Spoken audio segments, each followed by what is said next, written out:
เสาร์นี้อากาศหนาวหลายค่ะพี่น้องคะมาดังไฟนึ่งข้าวแต่เช้าจ้าฟืนค่ะไม้ยางไปเก็บมาตั้งแต่เมื่อวานค่ะเนี่ย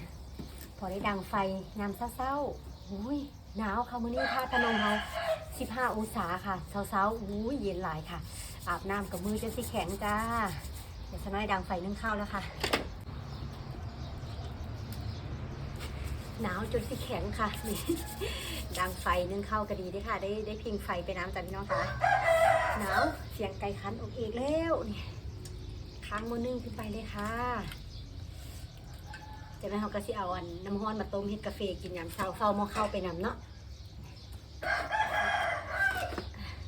มื้อนี้สน้อยบ่ได้มีเข้ามาค่ะนึ่งข้าวไว้ตั้งแต่เมื่อวานนี้ข้าวเย็นเหลือหลายจ้าเดี๋ยวสน้อยสิอุ่นข้าวเย็นเนาะเดี๋ยวไปเอาติ๊กข้าวกันจ้า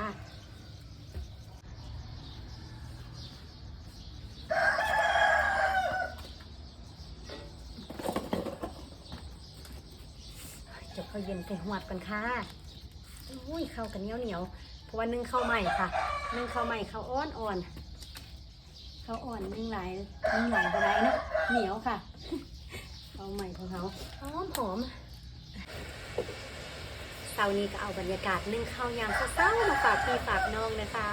เพราะว่ามีเวลาจากน้อยเนาะคันตื่นเข้ากะมีเวลาค่ะได้เฮ็ดเวียกหลายอย่างเดี๋ยวจะน้อยกับข้างมะพร้าวแล้วก็ซื้อกาแฟแล้วก็ไปหาขวดหน้าบ้านไว้ค่ะเนาะ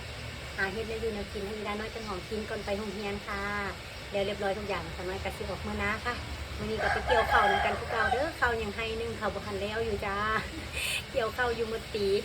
เกี่ยวเองนะคะเพราะว่าข้าวเขามันน้อยแล้วก็รถเกี่ยวเพิ่นบ่ลงเกี่ยวให้เนาะมันน้อยโพดเพิ่นก็สิคิดค่าเกี่ยวจังได๋ก็บ่ถูกเนาะเพราะว่าเพิ่นคิดเป็นไร่ไง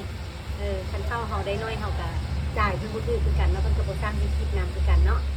ตอนนั้นก็เลยเกี่ยวมือเอาค่ะบ่เป็นหยังเกี่ยวมื้อนี้ก็น่าสิแล้วล่ะค่ะเกี่ยวแล้วก็สิไปมัดน้ำจ้า